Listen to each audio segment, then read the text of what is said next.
কবি ভবানীপ্রসাদ মজুমদারের কবিতা দুর্গা যাবেন বাপের বাড়ি।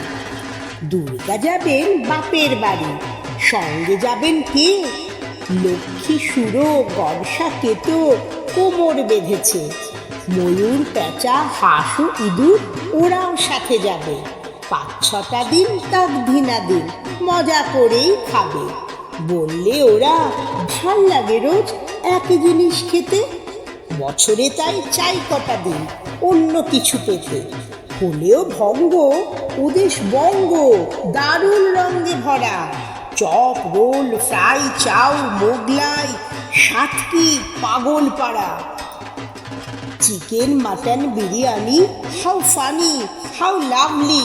কোপ্তা কাবাব কোরমা পোলাও ফুচকা আলু কাবলি। বোঁদে গজা গুজিয়া আর সর ভাজা সর পুরিয়া। রসগোল্লা পান্তুয়ারাও আছে হৃদয় জুড়িয়া।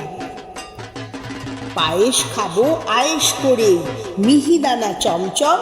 দই দানাদার দরবেশ বেশ খাবো সবাই কম কম। দুর্গা দেবী বললে পেটু স্বভাব তোদের মন্দ, তাই এবারে আমার সাথে যাওয়া তোদের বন্ধ। শুনেই জোরে কাঁদতে থাকে ময়ূর পেঁচা হাঁস। চোখের জলে নাকের জলে সব করে হাঁসফাঁস। মা বললে যাবি যাবি থামা কান্নার সুরে। চেঁচায় সবাই thank you mom, hip hip hurray.